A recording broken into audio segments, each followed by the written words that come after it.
estamos delante de ti, Padre. Hemos entonado canciones y desde el corazón te hemos adorado, Señor.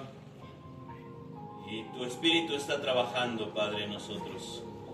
En esta mañana, Padre, yo te ruego que utilices mi voz, utilices el mensaje que has dado primeramente a mí para compartirlo con mis hermanos y que tu Espíritu Santo hable dentro del corazón de cada uno de ellos. Tú conoces lo que cada uno de nosotros necesitamos y asimismo hablas a cada uno de nosotros personalmente, Señor.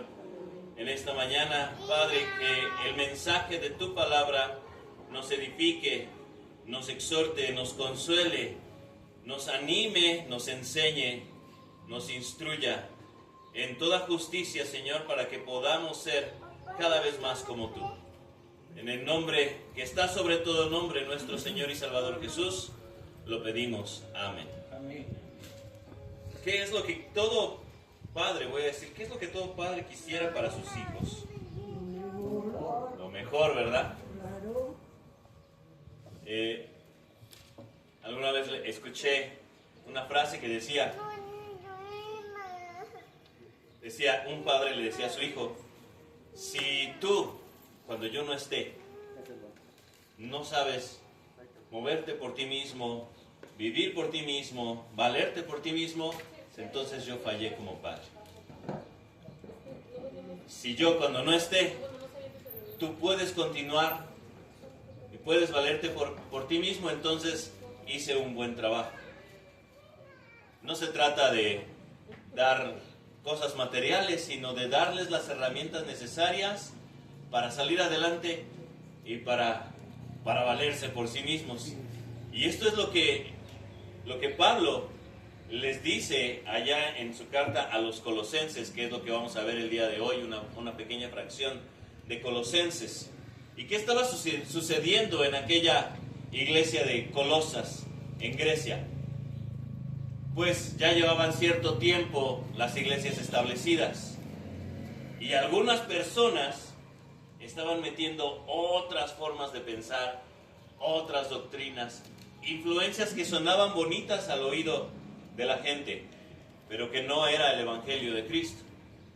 Sabiendo eso, Pablo tiene que actuar y escribirles, y les voy a pedir que estén ahí en Colosenses 1 y vamos a leer a partir del versículo 1 y vamos a leer hasta el 11. Pero ahorita solamente del 1 hasta el 8. ¿Ok? Entonces, Colosenses 1 al 8. Es el capítulo 1 del versículo 1 hasta el 8. Voy a comenzar a dar lectura. Si usted tiene el pasaje, se puede poner de pie y unirse conmigo a la lectura. Dice así: Pablo, apóstol de Jesucristo, por la voluntad de Dios, y el hermano Timoteo, a los santos y fieles hermanos en Cristo que están en Colosas. Gracia y paz sean a vosotros, de Dios nuestro Padre y del Señor Jesucristo.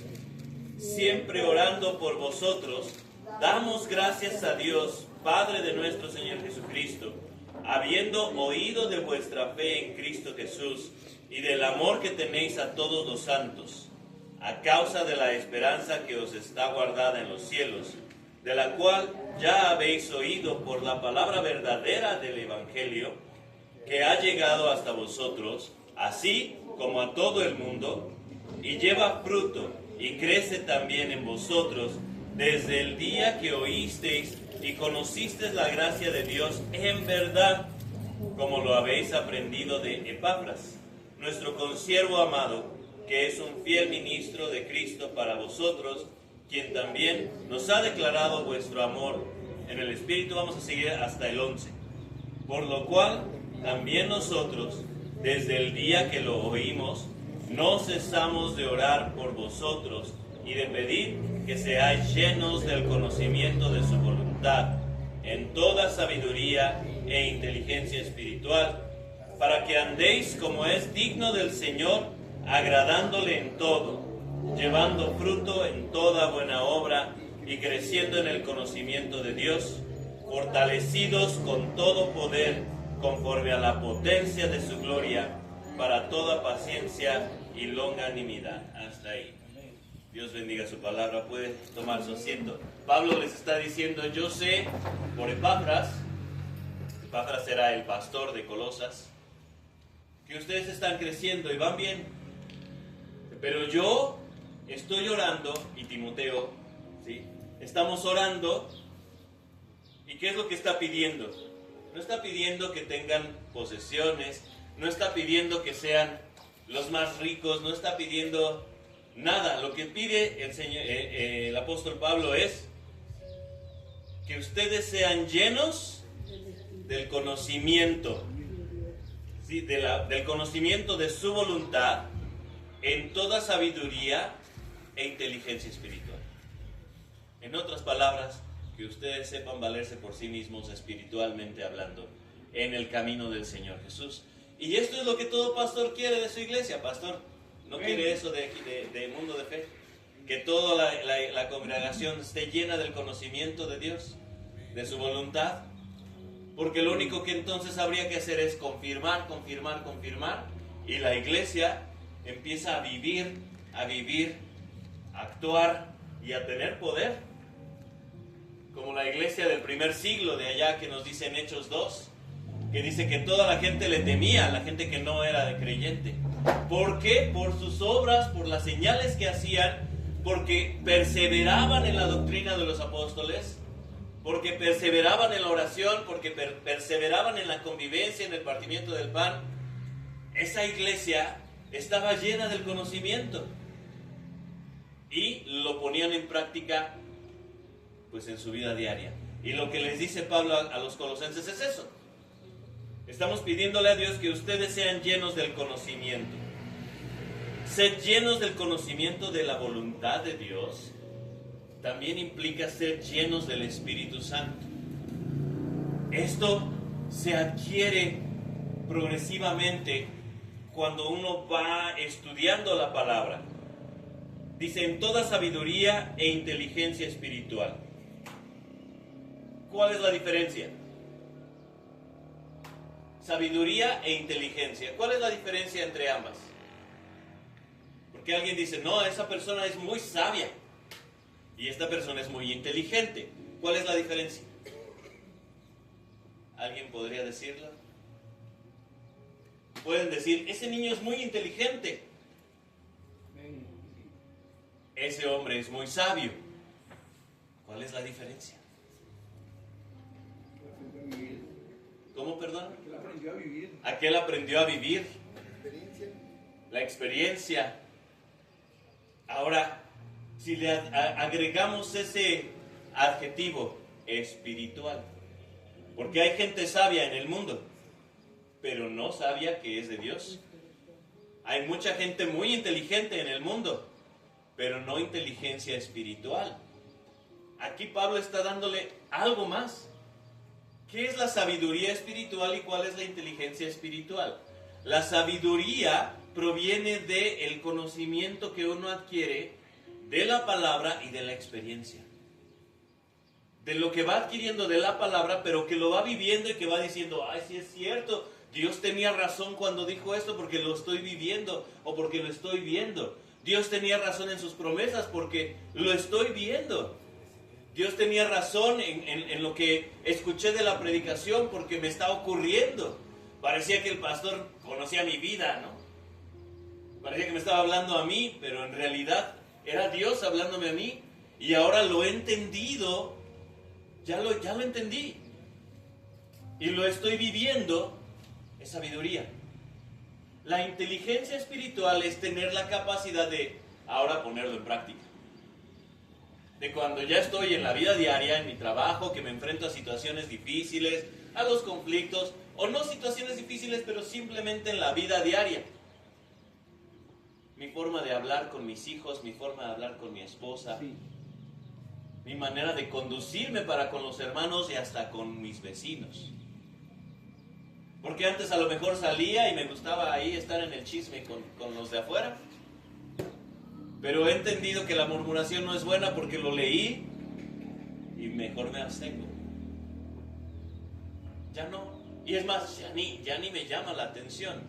y aprendo a vivir de esa forma. Entonces, soy inteligente para darme cuenta de que la palabra de Dios es buena. Espiritualmente, porque nos dice 1 Corintios 2:14 que el entendimiento de la palabra de Dios es espiritual, es sobrenatural, porque para el mundo es locura. ¿Sí? Lo que es el Evangelio, dice 1 Corintios 2:14, eso es locura,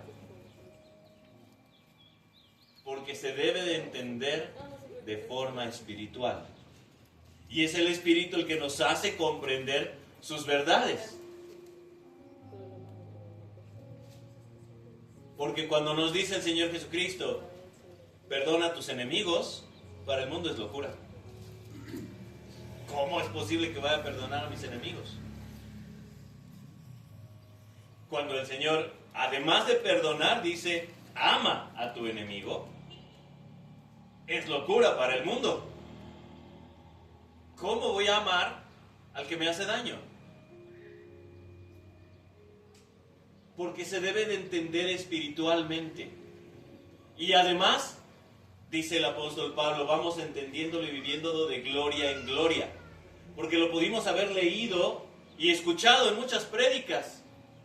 Y lo escuchábamos y, no, sí, tiene razón, suena bien, no, las verdades. Pero cuando llega el momento en que tienes que perdonar y amar a tu enemigo, ahí es donde necesitamos del Espíritu. Ya no solamente es inteligencia y sabiduría normal. Ahí es donde necesitamos al Espíritu, porque nos va a hacer amar al enemigo. Y eso es algo que el mundo no entiende.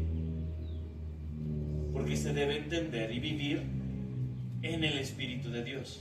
Pero no podríamos hacerlo si no somos llenos del conocimiento de su voluntad. Y para ser llenos del conocimiento de su voluntad, ¿qué creen que tenemos que hacer? Leer esto, comer esto, pensar esto, meditar esto, todo el tiempo. Y voy a hacer un pequeño cambio en la forma, porque me gustaría dar un poquito de clase más que prédica en este punto nada más. ¿Cómo se lee la Biblia? Hay de muchas formas y muchas interpretaciones. Es más, la gente que no es creyente interpreta la Biblia. La estudia y la estudia a fondo. ¿Cómo se lee la Biblia?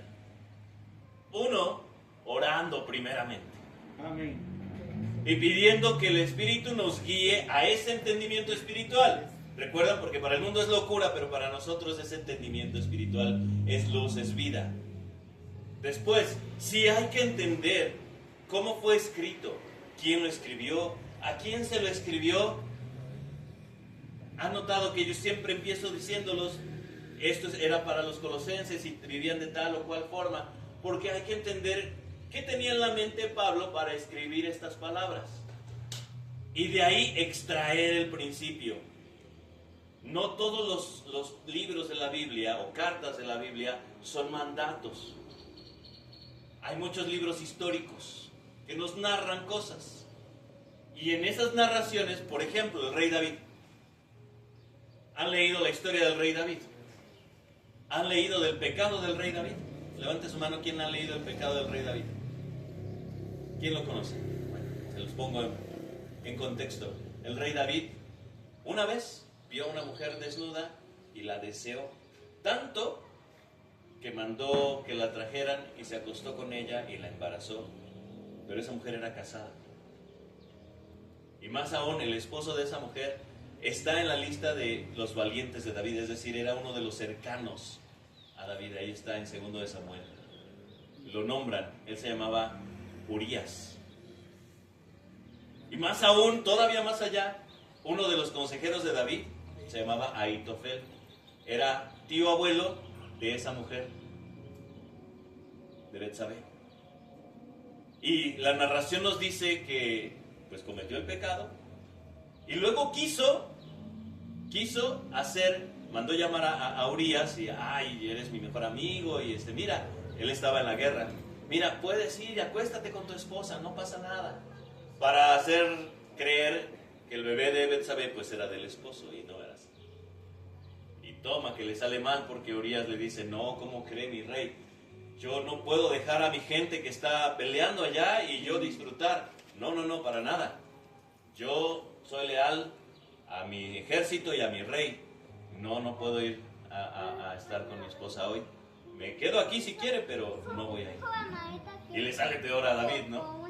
Y entonces, ¿qué creen que hizo? Lo mandó matar. Pecado tras pecado. Y dicen, el rey David, el hombre conforme al corazón de Dios, hizo eso. Y luego nos dice la historia que llega el profeta Natanael y lo confronta y lo hace ver que era su pecado y le da el juicio de Dios. Pues tu hijo va a morir. Leemos esa historia. Si yo leyera esa historia y luego viniera y les dijera, hermanos, si alguno de ustedes es fiel, su hijo se muere, ¿sería verdad o sería mentira?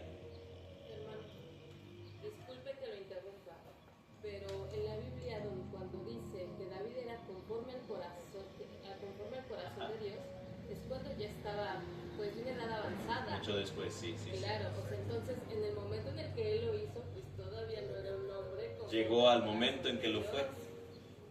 Pero el punto aquí es, si yo les dijera eso, hermanos, si usted es infiel, su hijo se muere, ¿sería correcto o no? Y decirles, porque el hijo de David murió y sí falleció. Pues no sería correcto porque eso es lo que le pasó a David. Lo correcto es, hay una consecuencia, sí, para cada quien, conforme a sus actos. Pero decir tal cual, así como le pasó a David, así te va a pasar a ti, no sería correcto, porque cada quien tiene una relación diferente con Dios. Pero si extraemos el principio de, si te portas como David, vas a tener una consecuencia. Y luego vemos que David se arrepintió, y también hubo una consecuencia. Y Dios lo restauró, y luego le dio otro hijo, y luego otros hijos. Y ese hijo que tuvo con esta mujer Betsabé llegó a ser el siguiente, el rey Salomón. Hay una consecuencia del arrepentimiento, pero de igual manera yo les diría, y si se arrepienten, su siguiente hijo va a ser rey, ¿sería correcto? Pues no. No, porque no es exactamente igual, pero sí que del principio bíblico es, pero si se arrepiente, Dios te restaura. ¿Cómo lo hizo? Con David, porque ese es un texto narrativo. Pero si ahora vengo a una carta, en donde una carta sí dice, hagan esto, hagan lo otro, como aquí, oramos por ustedes para que sean llenos del conocimiento de la bondad, en toda sabiduría e inteligencia espiritual, para que andéis dignos del Señor, agradándolo en todo. Ahí sí yo diría, esto sí nos aplica directo, seamos llenos del conocimiento de su voluntad, ¿sí? Para vivir en sabiduría y inteligencia espiritual. ¿Para qué? Para que seamos fortalecidos, para que andemos como es digno del Señor. Esto sí aplica directamente porque esta es una carta. Esta es una carta. ¿Y en qué se hacen las cartas? Pues se dan instrucciones, se dan recomendaciones. Cuando leemos una carta es diferente a leer una narración. Hay que entenderlo. O leemos un texto poético como el Cantar de los Cantares. Levanta la mano, ¿quién ha leído el Cantar de los Cantares? Y le ha entendido cuando dice, tus dientes son como los del caballo y la jirafa, tu cuello es como de la jirafa. Qué poético, ¿verdad? Imagínense, yo le digo así a mi esposa, ¿tienes cuello de jirafa, mi amor? A ver, no, me va a ir muy mal. Sí, claro. ¿Pero por qué? Porque el lenguaje poético hebreo de aquel entonces pues no es el mismo que el lenguaje poético de hoy. Y hay que entender que sí era muy bonito decir eso en el contexto en el que lo escribió el rey Salomón, ¿sí? En aquel entonces, de forma poética, pero también extraemos los principios. Este es un poema, este es un poema de amor, este es un poema en un contexto de matrimonio, y aquí lo puedo traer ya a mi contexto actual. Y ya no le voy a decir a mi esposa, ¿tienes cuello de jirafa? pero le voy a decir, eres la más hermosa del mundo. ¿Me explico? Si lo extraigo los principios. ¿Qué hay, por ejemplo, si leemos Apocalipsis, que es un lenguaje profético y de metáfora, donde dice, y vi 10 bestias, y cada una de estos, y había 10 cuernos, y un cuerno hablaba, y uno lee y dice, ¿cómo? Pues porque esto es un lenguaje metafórico, profético, que simboliza cosas, es un lenguaje de simbología. Entonces, cuando nosotros leemos la Biblia, no podemos tomar todo tal cual. Tampoco podemos hacer esto de, agarro mi Biblia y, a ver, Señor, háblame, aquí. Imagínense aquel que dice, Señor, no sé qué hacer con mi vida, a ver, háblame, abro, y justo en el texto donde dice, y Judas fue y se suicidó, y yo, ay, entonces, pues no, ¿verdad? O cuando un joven dice, yo me quiero casar, Señor, yo me quiero, a ver, ¿qué me dices tú? Y dice el apóstol Pablo, sería mejor que no te casaras. Y él, ay, no, así no. Porque lo sacamos todo de contexto. Todo fuera de contexto. No, yo les podría decir, la Biblia dice que no hay Dios. A ver, ¿qué me van a decir? ¿Cómo? Sí, porque ahí en un salmo dice el necio, no hay Dios. ¿Está en la Biblia? Sí, en la Biblia está escrito no hay Dios, pero ya lo saqué de contexto. Entonces ya no es lo mismo, ¿verdad? Se tiene que leer con su contexto y entender todo. También les comentaba que alguna vez escuché a un hermano predicar una parte de cuando entra el Señor Jesús a la ciudad de Jerusalén y dice que se subió en un pollino, que montado en un pollino. ¿Qué es un pollino? Un burrito. Sí, es un burro. Bueno, pero el hermano que estaba predicando dijo, el milagro de que Jesús, de que se subiera un pollito, y el pollito lo aguantó, y lo decía en serio, ¿no? Es el pollito, porque no entendía lo que significaba un pollino. Entonces, cuando uno viene a leer, ser lleno del conocimiento de su voluntad es entender esto, es entender lo que estamos leyendo, cuando lo estamos leyendo y por qué lo leemos. ¿Por qué le escribió Pablo a los colosenses?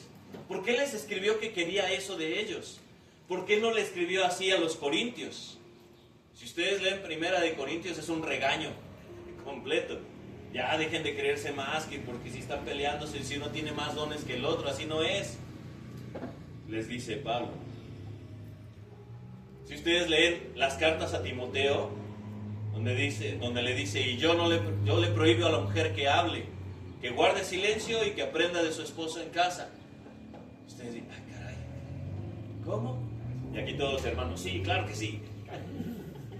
Amén. ¿Será así completamente?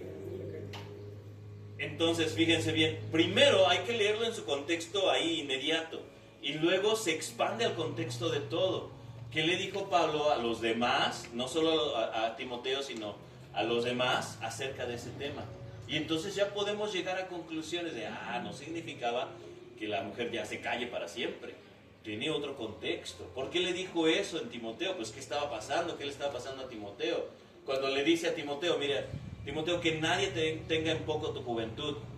Sé ejemplo a los hermanos en palabra, en sabiduría, en tu testimonio. ¿Qué significaba? Pues porque veían a Timoteo mal por ser joven. Lo veían como menos, ¿no?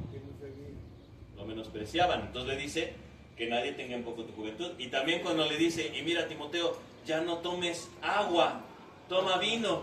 ¿Te acuerdas? ¿Lo han leído eso? Señor. Y entonces ya el hermano por ahí que tiene ahí un problemita con el vino dice, ahí está, ahí dice en la Biblia, toma vino, que no tome agua. Pero ¿por qué Pablo le dijo eso a Timoteo? Estaba enfermo. Porque estaba enfermo y porque el agua de donde ellos vivían, en el contexto histórico y cultural, no era como si tomaran agua de canal, agua negra. Entonces obviamente se iba a enfermar. Y lo más saludable que tenían ahí era la uva fermentada. Pero también les dice, pero no se embriaguen. Entonces, si se entiende esos contextos, todo tiene sentido. Y es diferente. Entonces, ser lleno del conocimiento de la voluntad es entenderlo. Y no solamente, hermanos, esperar a ser explicado en una predicación. No. Cada uno, cuando abre la Biblia, es un diálogo entre Dios y yo. Entre Dios y ustedes.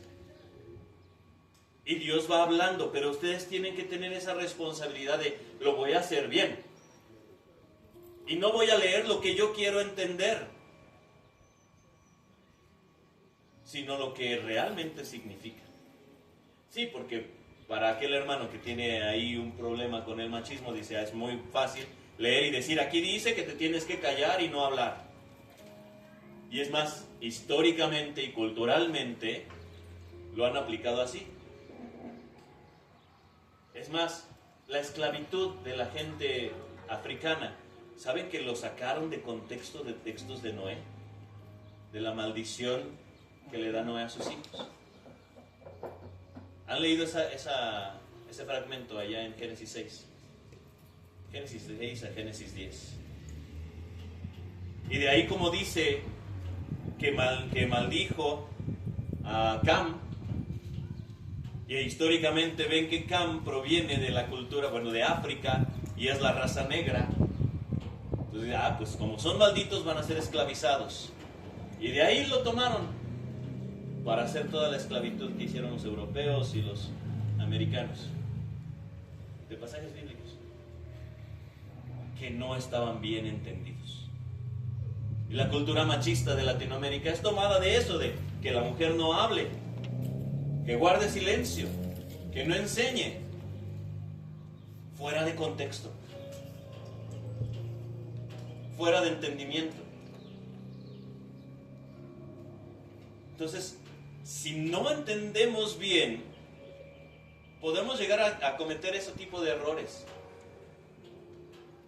Ser llenos del conocimiento de su voluntad es entender la palabra y aprender a leerla, aprender a estudiarla, meditarla. Y entonces sí, sabiduría e inteligencia espiritual para vivir bien, correctamente lo que se nos está enseñando en la palabra de Dios. Correctamente. Entonces, eso es lo que les dice Pablo. Sed llenos de su voluntad. Si sed llenos del conocimiento de su voluntad, en toda sabiduría e inteligencia espiritual. También hay que entender la voluntad de Dios. Espero no tardarme mucho, de verdad.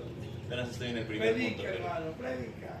también hay que entender la voluntad de Dios.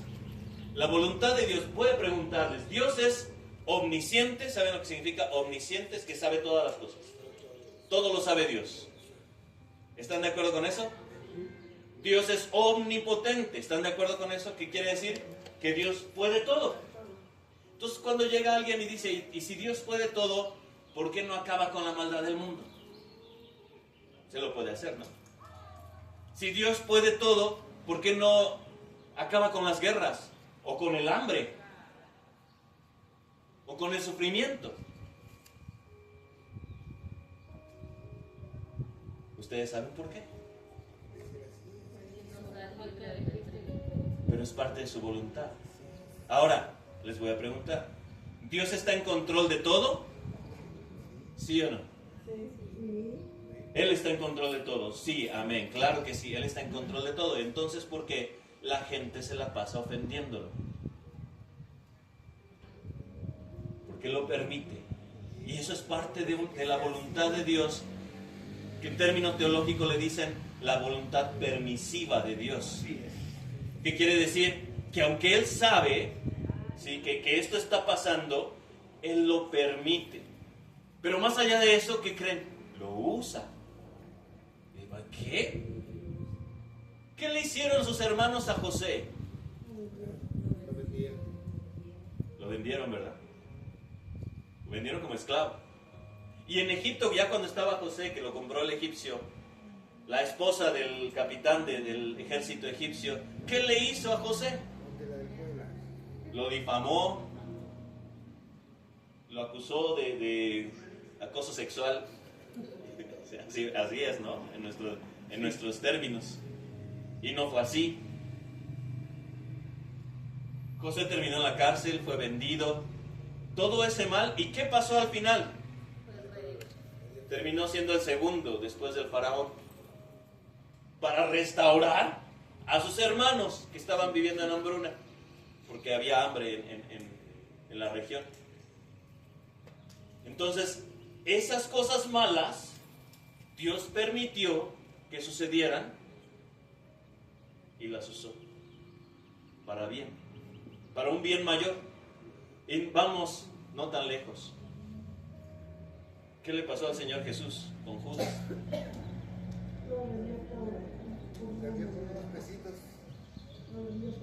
Y lo dice el Señor, es necesario que esas cosas pasen, pero hay de aquel por el que vienen los tropiezos. Es decir, Dios permite, pero no justifica eso. No le agrada el pecado, lo permite y lo usa, pero todo el tiempo está diciendo arrepiéntete, arrepiéntete, arrepiéntete. Ven, acércate a Jesús, arrepiéntete. Así que cuando nosotros cometemos un pecado, caemos o nos alejamos, ¿está Dios en control? Claro que está en control. ¿Sabía Él que lo íbamos a hacer? Claro que lo sabía. ¿Lo permitió? Sí lo permitió. ¿Por qué? Porque también Dios no quiere robots. ¿Podría Él hacernos que lo amemos y lo adoremos a todo el mundo? Sí, claro que sí. ¿Podría decirle a un ángel baja y darles ahí un latigazo y ver si no se portan bien? ¿Podría hacerlo? Claro que lo puede hacer. Pero ¿de qué sirve si no lo amamos de corazón? Que lo que anhela es el corazón. Que nosotros voluntariamente digamos, Señor, quiero ser tu hijo. Señor, te amo. Señor, perdóname. Señor, quiero estar de tu lado. Señor, quiero vivir con sabiduría y con inteligencia espiritual. Ayúdame. Eso es lo que quiere Dios. Para eso se necesita nuestro libre albedrío. Nuestra capacidad de decidir. Y todo el tiempo en la Biblia también nos dice ahí Josué, cuando les dice, he aquí delante de ustedes está el bien y el mal. Está la vida y está la muerte. Elijan pues la vida para que no les vaya mal. Yo y mi casa, dice Josué, serviremos a Jehová. Pero les está diciendo, decidan. Y después el pueblo decide, también vamos a servir a Jehová. Pero ahí está, ambas decisiones. En cada cosa de nuestra vida, ahí están ambas decisiones. Sed llenos del conocimiento nos va a guiar y ayudar a decidir por la vida y no por la muerte. Hasta en lo más pequeño, Hoy me levanté y estoy de malas. No sé, algo pasó, no me siento bien. Tengo estrés, estoy preocupado, no sé, qué sé yo. Y llega mi hijo, se cae, tira el vasito de agua que traía y me llena todo de agua. Y tengo una decisión. Y la decisión es vida o es muerte, Porque por mi estrés, yo le contesto, fíjate, no estás viendo, ¿cómo se te ocurre entrar así? ¿Y saben qué dice el Señor Jesús? Que cuando usamos nuestras palabras mal, matamos. ¿Sí lo han leído? En el Sermón del Monte. Lo dice. Y para mi hijo, que él solamente quería, y es más, en su mente él venía para abrazarme, decirme buenos días. Y yo ya le dije, casi eres un tonto. ¿Cómo no te fijaste? Ve, no seas torpe. Ya lo maté. Y le maté su día. Y su ilusión. Y es en un segundo que decidí. Misma situación. Yo estoy estresado y estoy todo así. Y veo a mi hijo correr. Se cae. Se le cae el vaso de agua. Me tira todo. Pero decido ser paciente. Y no te preocupes. Mira, pues ya, vamos a limpiar. Vente. Lo abrazo. Le di vida.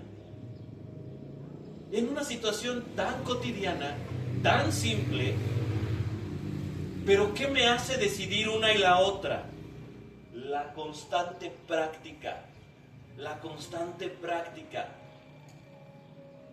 Porque si la palabra de Dios está en mí, eso va a estar en mi mente y me lleva a decidir. Si yo sé que en ese momento tengo el poder de mi decisión, tengo que tener la capacidad espiritual, sabiduría e inteligencia de reaccionar para vida siempre. Pero solamente me lo va a dar mi constancia en la palabra. De lo que nos alimentamos es lo que vivimos. Lo que nos alimentamos es lo que nos da nuestra fuerza, hasta nuestra apariencia, ¿cierto? Físicamente hablando. Si yo como mucha carne, voy a tener ácido úrico. Si yo me alimento de mucha fruta y verdura, voy a estar más sano. Si lo combino y es balanceado, voy a ser mejor, ¿cierto? Pues lo mismo pasa con esto. De lo que yo alimente mi mente, estoy alimentando mi espíritu. Y si yo estoy alimentándome de ver puro TikTok todo el tiempo, y si me estoy alimentando de ver series, o de leer cualquier otra cosa, que no digo que sea malo leer otros libros, no. Pero ¿cuál es mi alimento principal? La Biblia. Y si esto está llenándome, entonces ¿cómo voy a actuar en toda situación? Y ya no va a ser ni siquiera que lo esté pensando, porque nuestras acciones surgen así. La reacción ante esa situación que les dije, viene mi hijo, se le caen las cosas, la reacción no es que yo me haya quedado pensando, ¿cómo voy a actuar? Tengo que actuar con vida, tengo que actuar con muerte. El hermano dijo, ¿qué dice la Biblia? Por supuesto que no. En el momento solo reacciono, ¿cierto? Pero ¿qué creen? Que mi reacción es producto de lo que he alimentado mi mente. La reacción así inmediata es producto de lo que yo he estado metiéndole a mi mente. Y si yo le meto muerte, ¿qué creen que voy a reaccionar? Muerte. Y si yo le meto vida, voy a reaccionar con vida. Entonces, de esto se trata. Lo que Pablo les está diciendo es, yo estoy pidiéndole a Dios que ustedes estén constantemente leyendo para que sean llenos de este conocimiento, que comprendan la voluntad de Dios en todas sus facetas, la voluntad permisiva, que es la que más controversia puede generar, ¿sí? La voluntad moral, que es lo que nos dice la palabra que debemos de hacer, cómo nos debemos comportar y qué no hacer, es la voluntad moral de Dios. Su voluntad decretiva, que es lo que sí o sí va a pasar,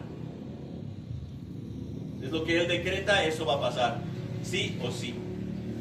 Y si entendemos eso y estamos constantemente llenando nuestra mente, pues ¿cómo vamos a actuar? Con sabiduría e inteligencia espiritual.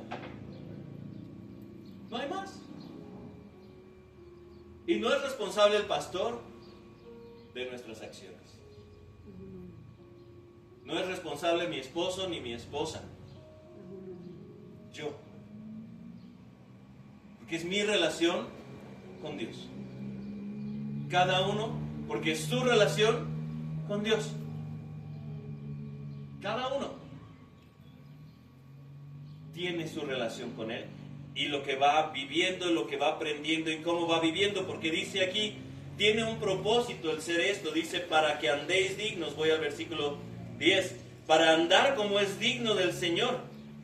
El conocimiento de Dios debe conducir a una vida coherente. Coherente. Mi pastor siempre luego me dice que hay gente que predica muy bonito, pero su vida, híjole, da mucho que desear. Y es verdad. Es verdad. Y no solamente es predicar aquí en el púlpito, porque también hay gente que le enseña muchas cosas a sus hijos, como el padre que le dice, hijo, no fumes, saca su cigarro. ¿Cierto? No tomes, vete por 3 chelas. ¿Sí o no? Dice aquí que debe ser coherente, andar digno. ¿Y qué significa la palabra digna? Digno es merecedor o equivalente a otra cosa.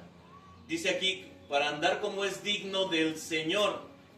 híjole, el estándar está altísimo, ¿verdad? Hasta la base. Está muy alto, porque dice, tienes que andar comparado como anduvo Jesús. Ay, Dios. Ahí es donde ya todos decimos, híjole, el Señor nunca pecó. Ahí es cuando yo digo, ay, Dios, perdóname. Porque hasta en pensamiento ya no estoy como tú. Pero tengo que continuar y esforzarme. Es lo que está diciendo Pablo. No vas a lograrlo si tú no eres lleno del conocimiento. No vas a lograrlo si no tienes sabiduría e inteligencia. Para andar como es digno del Señor, tienes que aprender eso. Entonces vas a lograrlo, pero en el espíritu. Por eso le pone ese adjetivo, espiritual. Para que tu vida sea coherente con lo que dices creer. Como lo dices, ¿qué crees? Tienes que llenarte de ese conocimiento. Agradándole en todo, dice, para que andéis como es digno del Señor, agradándole en todo, llevando fruto en toda buena obra y creciendo en el conocimiento de Dios. Agradándole en todo. Cada cosa que yo haga, piense, diga, le tiene que agradar a Él. ¿Y cómo voy a saber si le agrada o no? En Efesios 5:10 dice que debemos andar comprobando la voluntad de Dios. Comprobándolo. ¿Cómo lo voy a comprobar? Regreso al mismo punto. Regreso a la Biblia. A entenderlo. Señor, mi forma de tratar a mi esposa es como te agrada. Entonces vengo a la Biblia, Efesios 5, y donde dice ahí, esposos, amad a vuestras esposas, como Cristo amó a la iglesia, dio su vida por ella. Y yo leo eso. ¿Cómo tengo que amar a mi esposa? Conforme a eso, dando mi vida por ella. Así de simple. ¿Pero qué creen? Que a la esposa no le dice, da tu vida por tu esposo. A la esposa le dice, sujetad a vuestros maridos. Sujétate a él como al Señor. Esposas, ¿cómo debo? La esposa puede decir, Señor, ¿estoy viviendo bien con mi esposo? No me estoy sujetando a él. Híjole. Y hay un montón de peros, ¿verdad? No, pero pues es que él también, no, pero es que míralo, cómo es.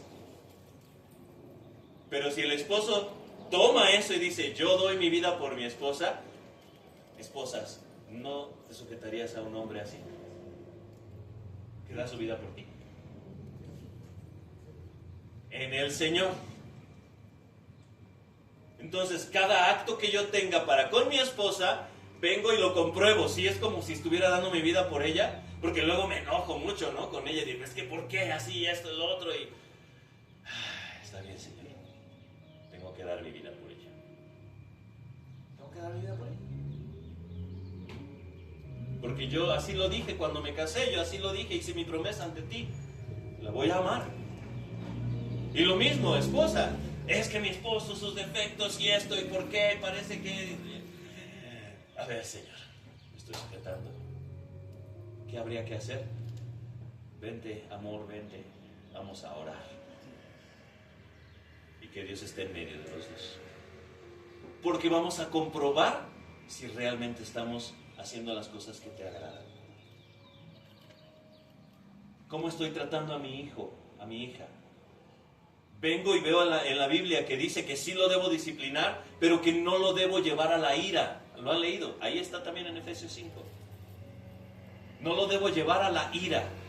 Sí lo debo disciplinar, pero no debo de ser tan fuerte con él que él se enoje, llevarlo a la ira. Léanlo bien, ahí en Efesios 5.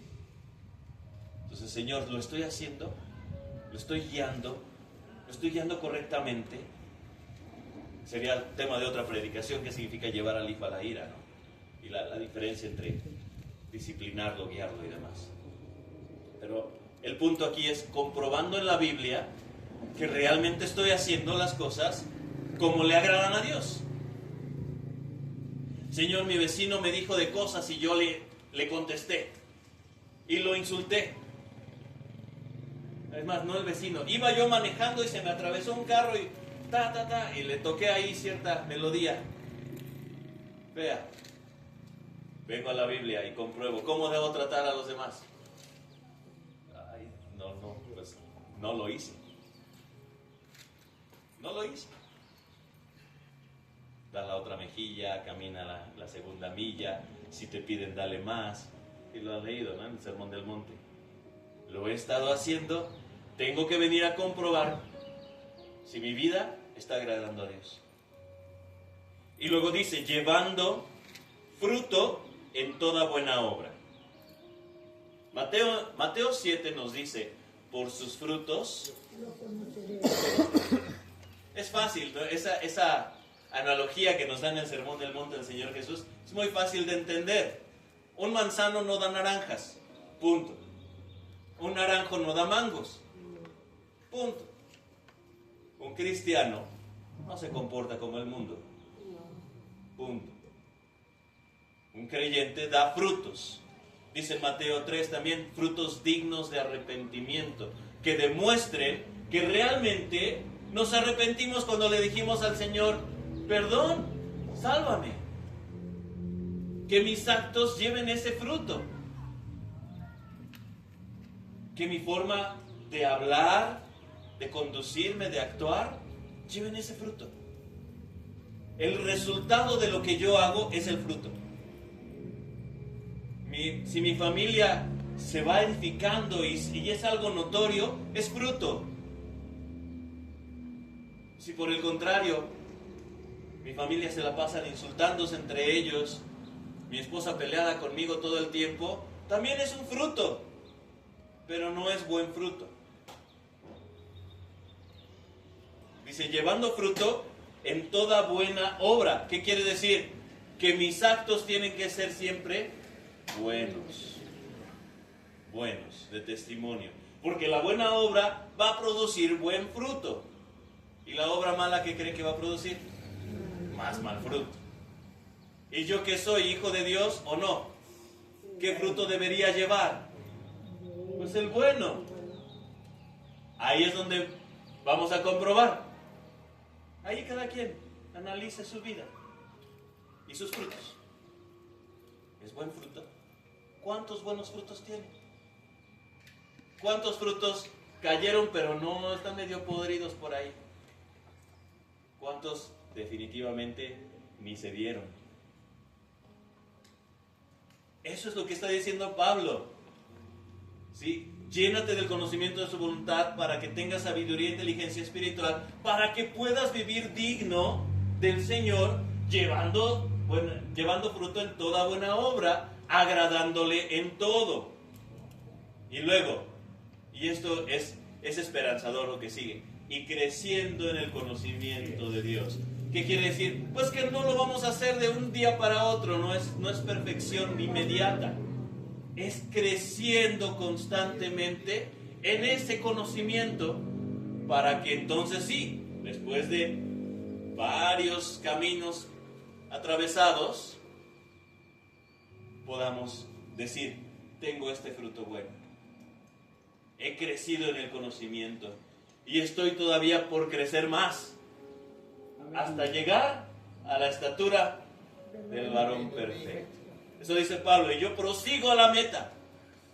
No veo lo que está atrás, sino sigo adelante por la corona que me está prometida, prosigo a la meta hasta llegar a la estatura del varón perfecto.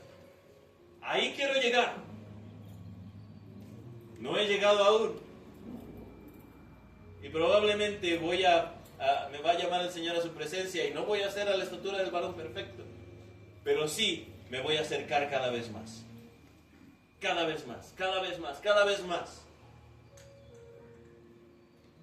De eso se trata. Ahora, ¿es fácil? No. Nada que valga la pena es fácil. Entre más difícil, más vale la pena. ¿Es difícil? Sí. Es muy difícil. Pero también nos da esperanza el Señor. Allá en Primera de Pedro 5, 6 al 10, cuando nos dice, humillaos pues bajo la poderosa mano del Señor, porque es necesario que padezcáis por un poco de tiempo, porque hay otros hermanos en todo el mundo que están padeciendo las mismas cosas. Mas el Dios de toda gracia, que los llamó a su presencia, los afirme, los establezca. Eso dice ella. ¿Qué quiere decir? No estamos solos. Lo que estamos pasando y viviendo, ya lo vivió alguien más.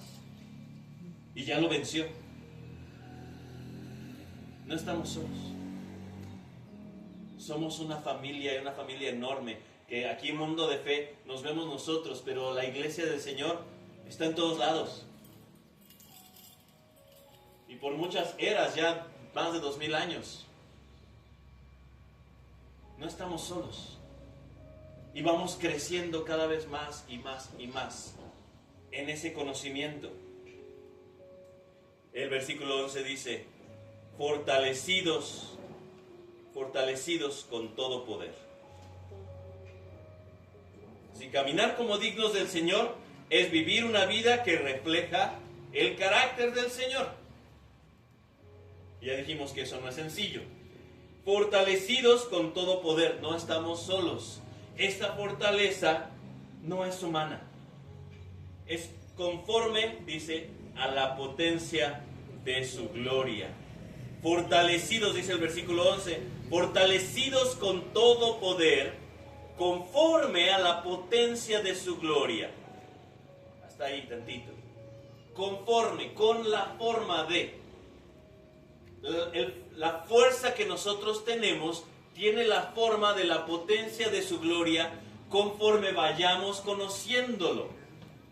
Entre más lo conocemos, más fortaleza. Porque es igual, ¿sí? Dice, conforme a la potencia de su gloria. Cuanto más veas al Señor y lo conozcas, más fuerte lo vas a ver. Por lo tanto, vas a ser más fortalecido. No es lo mismo cuando empezamos a vivir en el Señor y decimos, sí, el Señor es grande y poderoso.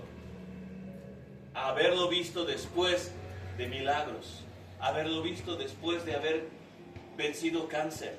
Después de haber vencido problemas de salud o de economía. No es lo mismo. Porque cuando ya lo ves, dices, el Señor realmente. Sí, al principio lo sabía, el Señor es poderoso. Pero hoy es una realidad tangible. Por lo tanto, es más fuerte. Soy más fortalecido. Soy más fortalecido. Por eso dice, conforme a la potencia de su gloria. Tú lo conoces más fortalecido estás. Pero ¿qué crees? Que si te alejas de Dios, ya no tienes fuerza. Te quedas con tu propia fuerza. ¿Y cuán lejos vas a poder llegar ahí? ¿No? Pero entre más lo conoces, y no solo por lo que Dios hace en ti, también por lo que ves que hacen los demás. Cuando ves que a alguien le hizo un milagro, eso también te debe fortalecer a ti. Por supuesto que te debe fortalecer. Y entre más lo conoces, más fortalecido estás. Dice, conforme a la potencia de su gloria, pero también eso tiene un propósito. ¿Para qué queremos la fuerza? Para toda paciencia y longanimidad. Nuevamente, ¿qué significan esas dos palabras?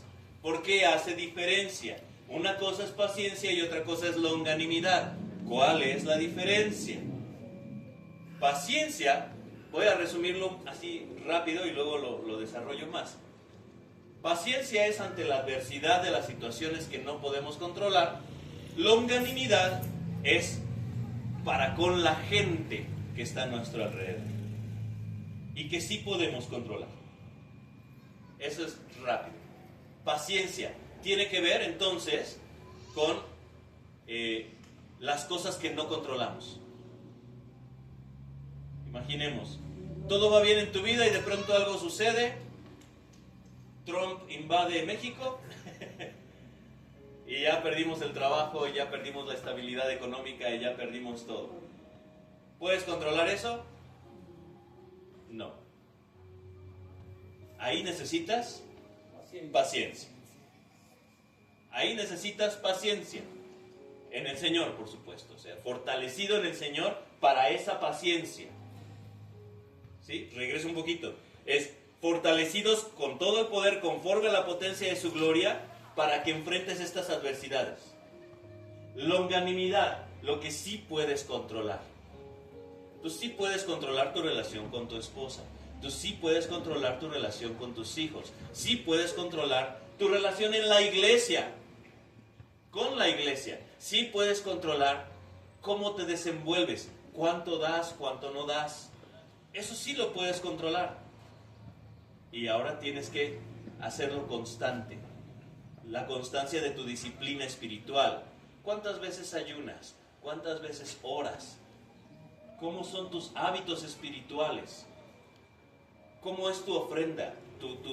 No me refiero a la cantidad que das, sino al deseo de hacerlo. Sí, porque Dios ama al dador que nuevamente, Dios busca el corazón, no la cantidad. Dios busca el corazón. ¿Cómo es ese corazón al dar? ¿Cómo es al perdonar? Eso es longanimidad. Y para eso necesita ser fortalecido también, conforme a la potencia de su gloria, para la paciencia ante las situaciones que no puedes controlar y para la constancia en las situaciones que sí puedes controlar. Y regresamos al punto principal de Pablo. Tienes que conocer, ser lleno del conocimiento de la voluntad de Dios para toda sabiduría e inteligencia espiritual, para que seas fortalecido, para que andes digno como el Señor, para toda paciencia y longanimidad. El propósito, dice, no es impresionar, sino resistir con paciencia y longanimidad la vida cristiana requiere ese poder espiritual para soportar pruebas sin rendirse.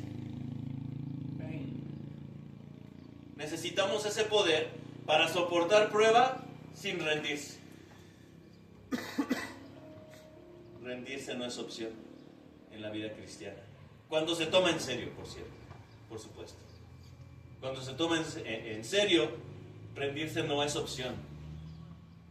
Porque no está en nuestra fuerza, en la de Él. Y Él no se rindió. Y lloró lágrimas, ¿se acuerdan? Lágrimas de sangre en Getsemaní. Antes, porque sabía lo que iba a enfrentar. Y le dijo a Dios: Señor, si es tu voluntad, aparta de mí esta copa, pero no se haga lo que yo quiero, sino lo que tú. Esa es la voluntad. Y Jesús sabía cuál era la voluntad. Y así fue. Pero Él también dijo que lo hacía voluntariamente. Yo doy mi vida voluntariamente, porque también la puedo tomar, tengo el poder de hacerlo. Y también nos dijo: en el mundo van a tener aflicciones, pero confiad, yo vencí al mundo. Y aquel que está en el Señor Jesús también vence al mundo, ha vencido al mundo, ni siquiera es vencerá en el futuro. Ya sucedió en Jesús, en la cruz, ya sucedió. Aquel que está en Cristo ya venció en Jesús. ¿Qué es lo único que nos toca hacer? Ser llenos del conocimiento de su voluntad, para saber actuar con sabiduría e inteligencia espiritual, para andar dignos del Señor, para llevar buen fruto en toda buena obra, para ser fortalecidos para la paciencia y para la longanimidad.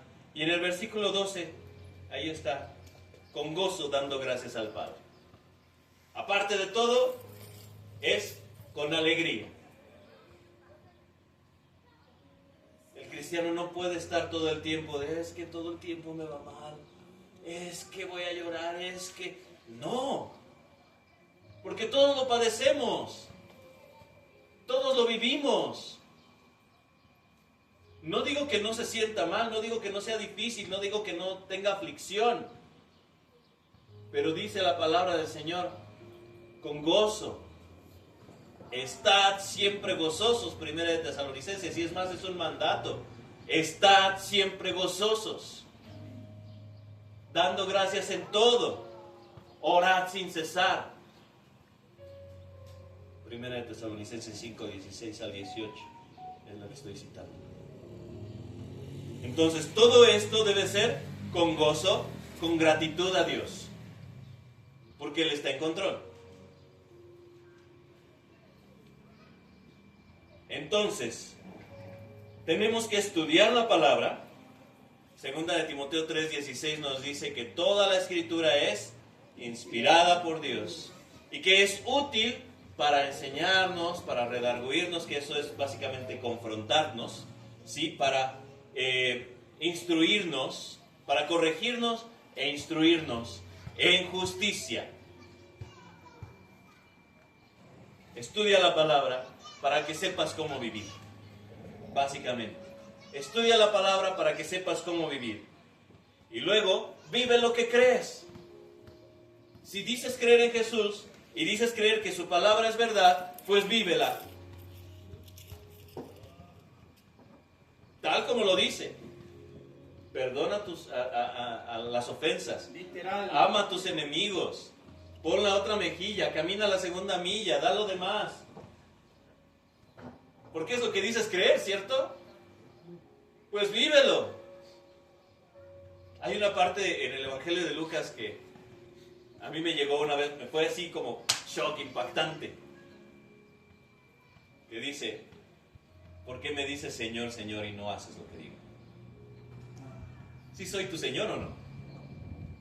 Si sí, entonces ¿por qué no me obedeces?